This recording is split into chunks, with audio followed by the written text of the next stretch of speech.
I got a confession to make. I've been on YouTube since 2015, yet even after more than 10 years of using YouTube, I am at only 1,500 subscribers, not even 1,500 as of filming this. And I have had huge problems around being consistent on the platform. I get little bursts of energy and I might go for a period of a week or even a month where I post a bit of content.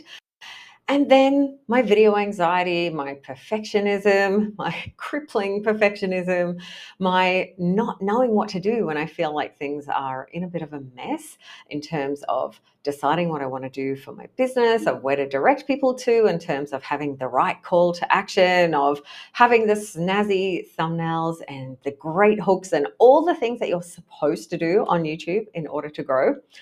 I've not been doing any of it. And as a result, I have not seen the growth that I intended for 2025. I came into 2025 with big goals. I'm like, all right, I'm going to grow my YouTube because it is one of the most successful channels for my business. Way better than Instagram. I've been dabbling with Instagram over the last few months because I did a visibility challenge. I wanted to get out there more. And quite frankly, Instagram, you're gone. This is not giving me any love back. But you know what is? YouTube. And YouTube has consistently given me love. So many clients come to me, probably almost half of my clients come to me and say they found me on YouTube. People tell me they love my vibe. And yet still, despite that, despite knowing that it is such a great revenue and traffic driver for my business, I just get stuck in putting the energy into creating videos. I have big goals. In July, I wanted to make 20 videos. Do you know how many I made? One. And I'm not counting the repurposed videos that were taken out of clips that I did back in April. They were great, but none of them kind of moved the needle and made a difference. What makes a difference is the long form videos. And I have not been doing them. I keep getting stuck and I keep getting frustrated with myself because it feels like when things are a bit of a mess, then how do you go and create content? How do you go on YouTube and be confident and put yourself out there and promote things when it all just feels like everything's a bit blah? You know, if you're dealing with health stuff or you've got a whole lot going on in your life, it can be really, really challenging. If you have video anxiety, like that kept me stuck for so long. These things can stop you being consistent. But I kind of had this moment where I was like, enough. This is like, we are halfway through August and I'm nowhere near my goals that I had for the year. I've not put out anywhere near the number of videos that I wanted to. I've not seen the growth that I was hoping.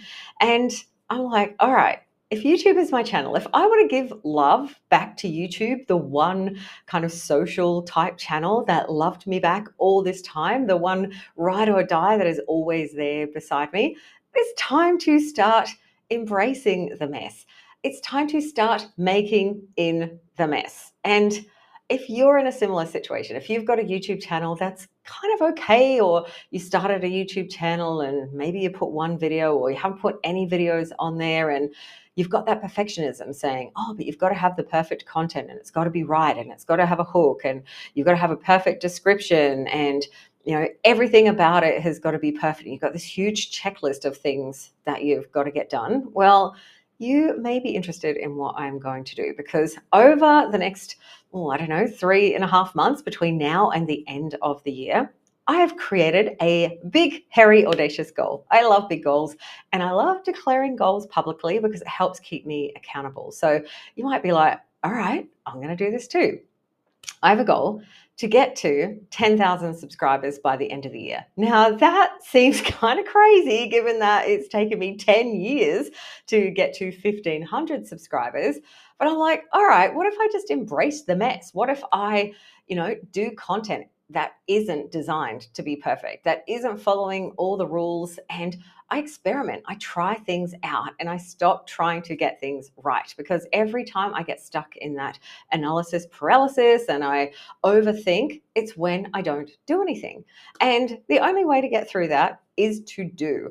I did a live stream series earlier in the year, and whilst that kind of wasn't for anyone else, that was just for me to get back out there. The thing that was most successful about that is it helped get me over that hump of being out there at all. Like I'd been really sort of invisible for probably 3 or 4 months, if not even maybe 6 months. I'd hardly put any videos out. And I did that live stream challenge as a way to encourage me to just show up. My only goal was to show up every day and to, do that live video every day. And as I did it, I got so much more comfortable on video. I got over my video anxiety because that was my job. My job was to be there for that live stream. And then I did a visibility challenge in June. That was okay, but it kind of led me down the path, like I said, of going back to Instagram, a little bit on YouTube. But, as soon as I finished that dropped off. So I am doing another challenge for myself. But what's better than doing a challenge on your own? Of course, doing it with friends. So if you want to make in the mess, well, I'm inviting you to do this with me. I'm going to report back every week on what I am experimenting on. If you want to, grow your channel to the Mr. Beast level and have like the best YouTube channel in the world, I'm probably not the person to follow. But if you're someone who's like, all right, I want the Sue's crap guide to YouTube, well, maybe that might be something that interests you. I'm going to let you know what I'm doing every week. I'm going to let you know my experiments, how it's working, what growth I'm seeing, and of course, what I'm seeing in the terms of clients and people that are coming into my world. Because growth on YouTube is great, but what's even better is when you see growth in your digital product business, when you see more sales, when you see more leads coming in, when you see people on your email list going through your sequences, selling your products. That is the success that we as digital product creators are generally going for. So whilst the 10,000 subscribers is a bit of a vanity metric, it's kind of giving me something to really aim for, and it's giving me a North Star. I will admit I'm very easily distracted. I am 100% squirrel brained. I was recently diagnosed with ADHD, as it was no surprise to me and most people that know me. So it's easy to put off YouTube because YouTube isn't generally something that you see an immediate return from. YouTube is something that I have found I will see the return from months, if not years down the path. I've got a heap of videos that I created in early 2023 that are still driving a lot of the views and a lot of people to my site and into my world now.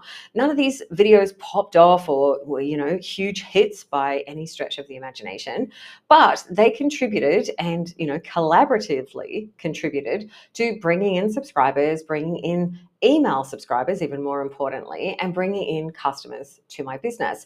And when I was able to create those videos, at the time, I did not see any of that. It's not like I put videos up and I'm like, oh, cool, I've got a customer. So I had that instant gratification.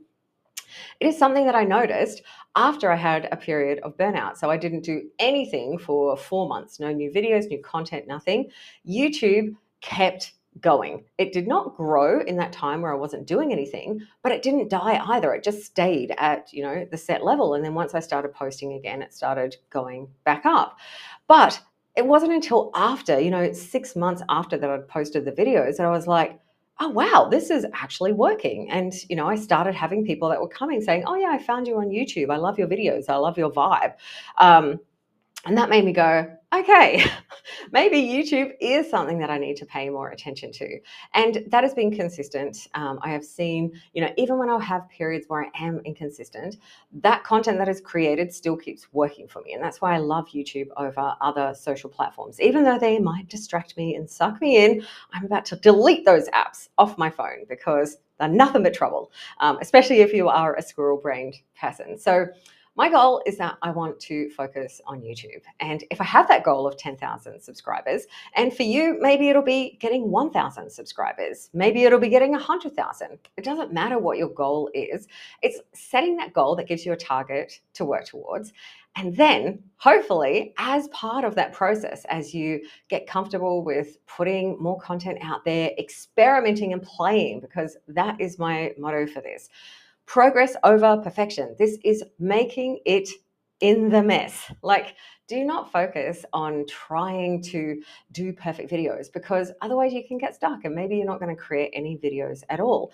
And if you can create content and get it up there between now and the end of the year, if you could create 2 videos a week, you're going to have 30 videos up on YouTube by the end of the year. 30 videos that are going to be there working for you, potentially long into the future. And that is pretty impressive. And the way to get those videos up there is by letting go of perfectionism, letting go of perfect editing and, perfect scripting and perfect hooks and all the things. Obviously, I'm going to try and do things and share it with you. And if I find something that works, I will let you know. But just know that it's coming from the perspective of an imperfect person who's trying to grow on YouTube by myself, who has video anxiety, and is still learning how to do all of this. If that's you too, and you're like, cool, I want to be part of this, well, I would love for you to tag your videos with Made in the Mess. I'm going to tag every video that I make with Made in the Mess. And especially I'm going to come back once a week and, like I said, let you know the results of my experiments, how many videos I made, how I went with it. Did I notice anything cool? Did I notice, numbers changing? Like, did I try something different?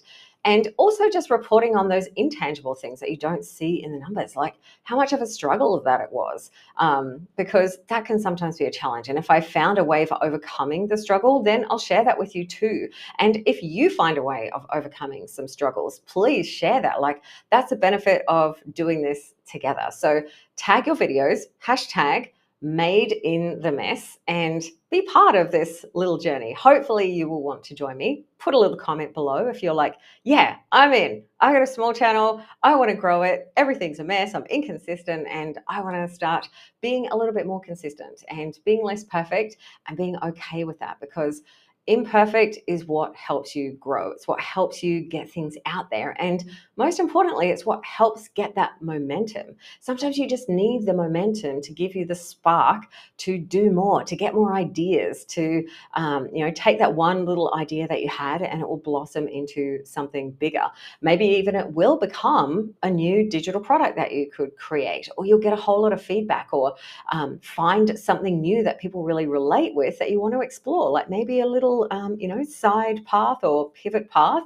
The only way to get there is by actually getting out there and doing stuff. And I believe that being you and just doing it anyway, showing up as your imperfect self, is an especially good way to do it in this world of AI where, YouTube videos and social media videos are getting more and more AI-ified. So just sharing your opinion and your ideas and your thoughts is a great place to start. So like I said, I'm going to keep you updated.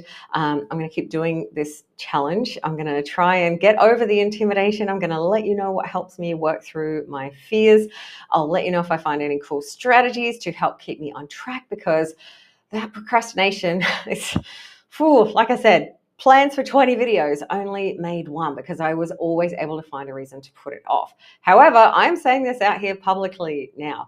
You can guarantee there'll be at least one video a week, because I'm going to report to you how I've been going. And now that I've said that, if I report, hey, I didn't make any videos and I didn't do anything, that's probably not going to be particularly inspiring or give me much to talk about. So at least one of my videos a week is going to be based around this, and the rest I will be trying to create regular content for my channel, whether that is about Kajabi, whether that's creators, helping you get started with a business online, or sharing my thoughts about the creator economy, because I've got a lot of thoughts and sometimes I feel a bit shy about sharing them, but I've got to stop being shy. I'm going to put myself out there more, and I'm going to encourage you to do the same. So pop it in, I'm in, and hashtag on your videos, Made in the Mess. Let's do it together. And if you would subscribe to my channel, that would be greatly appreciated. I'll do a little happy dance, and you're going to be helping me get one more closer to 10,000 subscribers by the end of the year, because that's pretty cool. Imagine if I get there. Imagine if you have been one of the subscribers who's been with me from the beginning, and then I hit that goal and you're like, yes, I saw her hit that goal. That's pretty cool, right? Well, I hope you will come with me. My name's Sue, and I would love to help give you some inspo, give myself some inspo, and let's make it in the mess and make it happen.